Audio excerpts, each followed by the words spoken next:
Welcome back, everybody. We're diving into a topic today that's really going to make you think, the paradox of tolerance. Ooh, that sounds pretty intense. It is, and we've got excerpts from a Wikipedia article and a whole research paper all about it, so we'll try to break it down in a way that makes sense. Right, because it's one of those things that sounds kind of simple on the surface, but when you start digging in, Oh, yeah, it gets complicated fast. definitely. We'll look at where this idea came from, what it means for free speech, and even how it plays out in communities. But should we start with, like, a basic definition? What even is the paradox of tolerance? Yeah, so basically the paradox of tolerance forces us to think about the limits of, well, tolerance. Okay. Can a society that's all about open-mindedness tolerate absolutely everything? Even if, like, those ideas are totally against being open-minded. Exactly. Like, what if some of those ideas, if they were allowed to spread, actually threatened to destroy that open-mindedness? Whoa, That's the paradox. that's trippy. So how did this whole idea even get started? Where did it come from? The Wikipedia article starts with this philosopher, Karl Popper.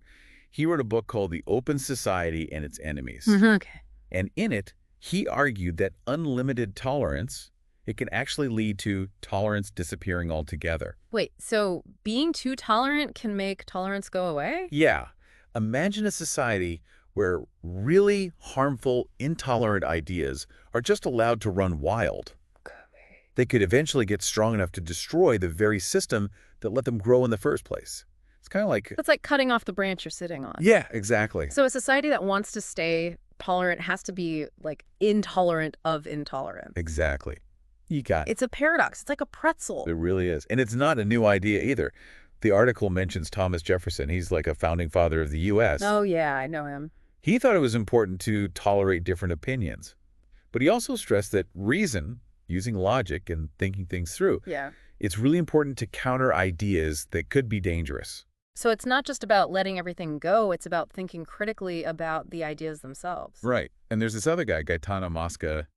He's an even earlier political theorist. Okay. Way back. He pointed out that tolerance taken too far could be, like, self-destructive. So this isn't just some, like, abstract philosophy stuff. It's rooted in, like, real history. Absolutely. Now, the Wikipedia article also brings up John Rawls. Oh, yeah. I think he was a philosopher too, right? Yeah. And he had a slightly different take on it in his book, A Theory of Justice. Okay. Rawls argued that a fair society has to tolerate people who are intolerant. Hold on. Now that sounds a little backwards. Yeah, but he had a really important caveat. He said tolerance should only go as far as those whose intolerance doesn't directly threaten the freedom and safety of others. Oh, okay. So, like, there's a limit. But that's tricky, right? Where do you draw the line? Right, it raises a lot of questions about where those lines are and who gets to decide what's a real threat. That's a slippery slope for sure. And I bet it gets even more complicated when we start talking about free speech, right? Definitely.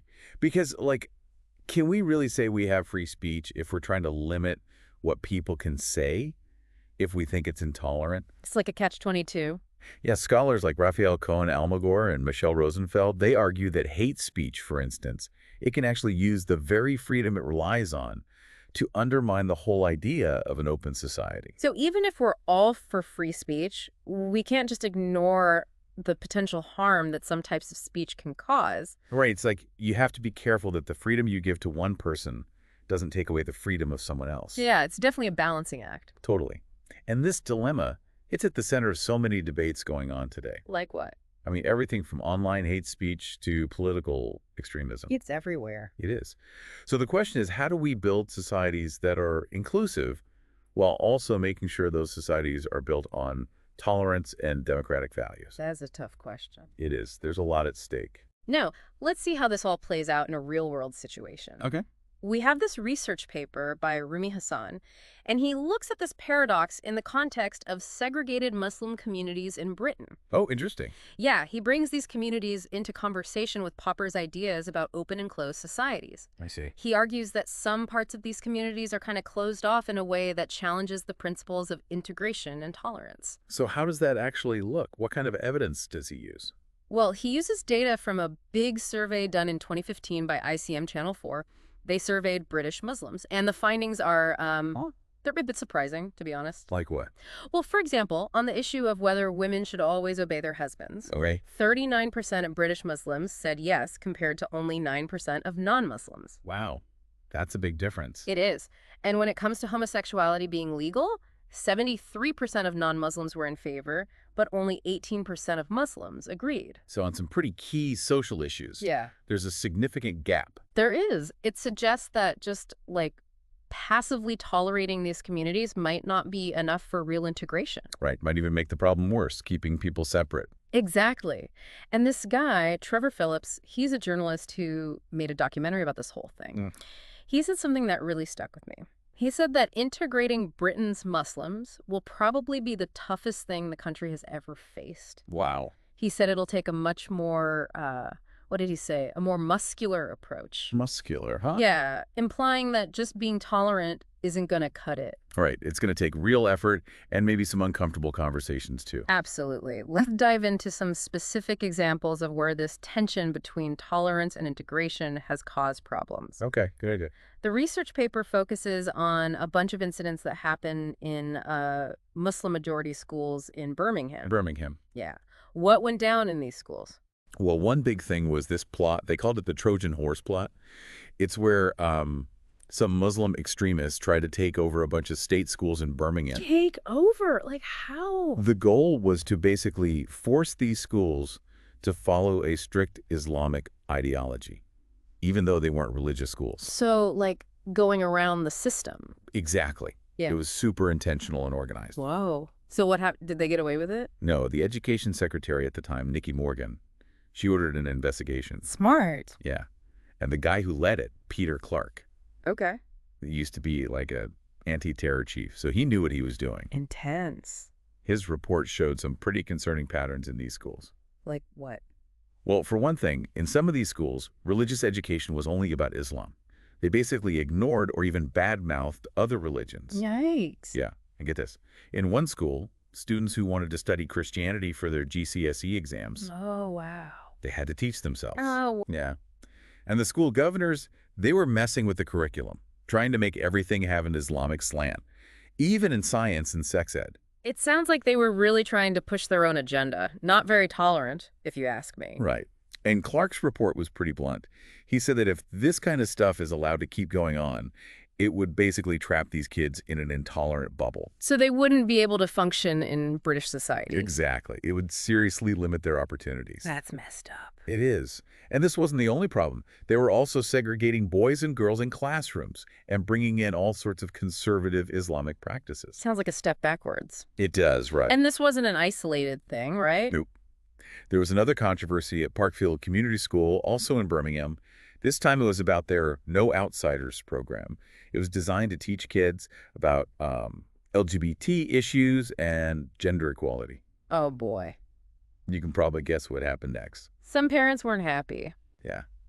Muslim parents at the school were really against it. They said it was promoting things that went against their faith. So again, that clash between religious freedom and an open society. Exactly. It wasn't just theoretical. It was real and getting pretty messy. Did they do anything about it? Oh, yeah, they did. They organized protests, threatened to take their kids out of school. Intense. What did they say? One parent, Amir Ahmed, I think it was, he said the problem with the No Outsiders program was that it was changing their kids' morals about family values and stuff like that. So their argument is that their religious beliefs should, like, override the laws and values of the society they live in. That seems to be what they're saying, yeah. That's a tough one. And this wasn't just a one-time thing either. After the Parkfield protest, parents at other schools in Birmingham and Manchester started speaking out against teaching LGBT stuff too. So it's a bigger issue, not just limited to one school. Exactly. It shows how hard it is to balance strongly held religious beliefs with the principles of a diverse and inclusive society. Like trying to fit a square peg in a round hole. Yeah, kind of. And this misalignment can have real consequences. What do you mean? Well, the paper brings up another example where this tension played out. Yeah. The Al-Hijra Islamic Faith School in Birmingham. Okay. They were actually found guilty of gender discrimination by the Court of Appeal. Wait, a faith school? How'd that happen? They were enforcing super strict segregation between boys and girls. They even made girls wait to eat lunch until after the boys were done. Seriously? That's so unfair. Right. The chief inspector of schools at the time, Amanda Spielman, she called it straight-up discrimination and said it was hurting these kids' chances in the real world. So they're creating two separate and unequal worlds within the school itself. Yes. They were found guilty, but they Mm. kept doing it anyway. Really? Yeah. Luke Trill, he worked at Ofsted at the time. He told Parliament that Al-Hijra was still not giving girls equal access to lunch and was using textbooks that encouraged violence against women. Wow, that's disturbing. And he said it wasn't just Al-Hijra, it was happening at tons of schools all over Britain. So not just an isolated problem, but a systemic one. Yeah. He was frustrated that the government wasn't doing more to help Ofsted enforce the law and stop this discrimination. It sounds like there's a real reluctance to address these issues head on, like people are afraid to speak up. Exactly. And that brings us right back to that central question. How much tolerance should we extend to those who are intolerant? It's like we're caught in a loop, trying to be tolerant, but ending up enabling behavior that's anything but tolerant. Right. How do we protect our society's values without becoming the very thing we're trying to avoid? Tough questions, man. Tough questions. But before we spiral too far down that rabbit hole, I think we need to zoom out a bit Okay. and look at the bigger social and political consequences of this whole paradox. Yeah, that's a good idea. Let's see where this all leads. So to get a sense of the scale of this unease about Muslim immigration, there's this Chatham House survey. Okay. They looked at public attitudes across Europe, and they found that, on average, get this, 55% of people wanted to completely stop any more migration from Muslim-majority countries. Wow, that's over half. It is. And in Britain specifically, it was 47%. Still a lot. So clearly, people are worried. But our sources suggest it's not just like simple prejudice. Right. The Casey review, it talks about how some Muslims in Britain, they feel a stronger connection to like the global Muslim community than to British society itself. Yeah, and when you think about the lack of integration we've been discussing, it Yeah. makes sense. When communities are isolated, they do their own thing. They don't really engage with the wider society. Right. It's natural for people to wonder if they really share the same values. I think they're really committed to, being British, Exactly. It's like they're living in parallel universes, existing in the same place, but not really connecting. Right. And the Casey Review, they talk about this thing called transnational marriage. Hmm. It's where British Muslims marry people from, like their family's countries of origin, often arranged marriages within those family networks. And how does that tie into this whole integration thing? Well, imagine each new generation growing up with a parent who wasn't born in Britain, who might not be fully integrated. Okay. It can create a cycle where that separation just keeps going. It keeps repeating itself. Exactly. And then on top of that, there are these outside forces at play too. Right.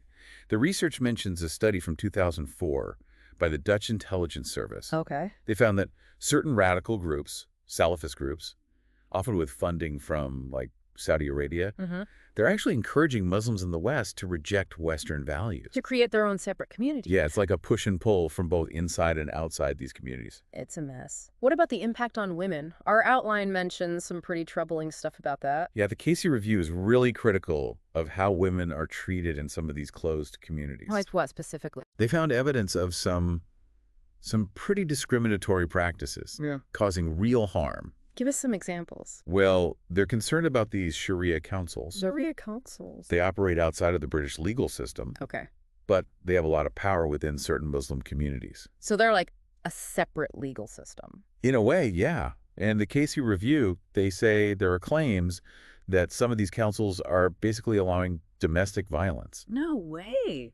and marital rape, even forced marriages. That's awful. It is. It suggests that some women in these communities are being denied their basic rights as British citizens. Because of their gender and because of their religion. Yeah, they're facing a double disadvantage, which is Just not. right. Exactly. So this paradox of tolerance, it's not just some theoretical thing. Right. It has really serious consequences for real people. Absolutely. Huh. And it's not just about gender inequality either. The research also talks about this horrifying phenomenon, Oh boy. child sexual exploitation. By Muslim grooming gangs. Yeah. This is that scandal that's been in the news, right? With young white girls being targeted. Yes, and it's a perfect example of how ignoring intolerance can lead to terrible things. Huh. All because people are afraid to be called racist. Or Islamophobic. Right. It's a really tough topic, but we have to talk about it. Absolutely. Tell us more. What happened? So the research uses this report by Alexis J. She investigated child sexual exploitation in Rotherham. Okay. Her report found that between 1997 and 2013, something like 1,400 children were abused in Rotherham, 1,400. most of them white girls. It's hard to even grasp that number, that so many kids suffered for so long. It's terrible. And you know what makes it even worse? People knew it was happening and they did nothing. What? Why? Well, both the J report and the Casey review found that the authorities, like the police, social workers, The people who are supposed to protect these kids. exactly, they were afraid to investigate or even acknowledge that the perpetrators were mostly from a specific ethnic and religious background. Because they were afraid of being called racist. So their fear of being labeled as intolerant actually allowed this abuse to continue. That's what the reports conclude, yes. Wow, that's just... It's a tragic irony, isn't it?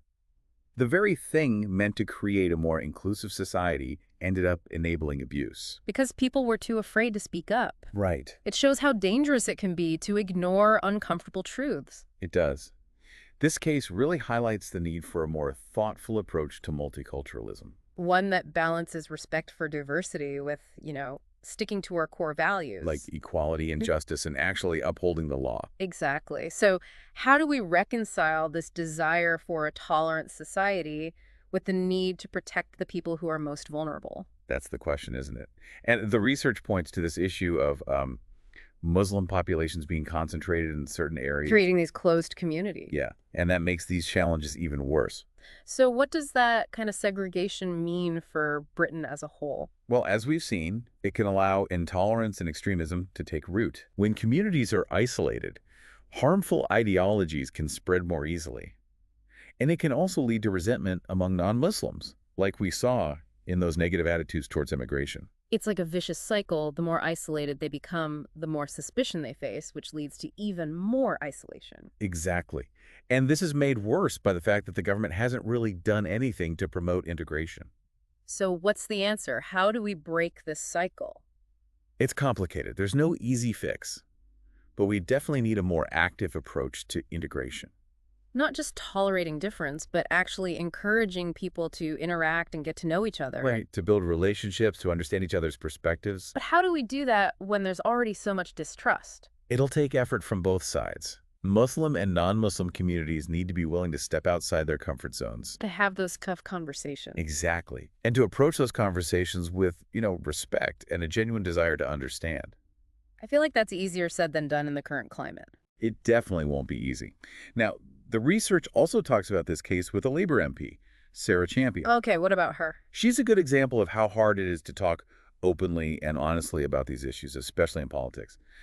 Back in 2017, she wrote an article for The Sun. Okay. And she said that Britain has a problem with British Pakistani men raping and exploiting white girls. And that caused a huge uproar, right? But Yeah. wasn't she just stating a fact? She was.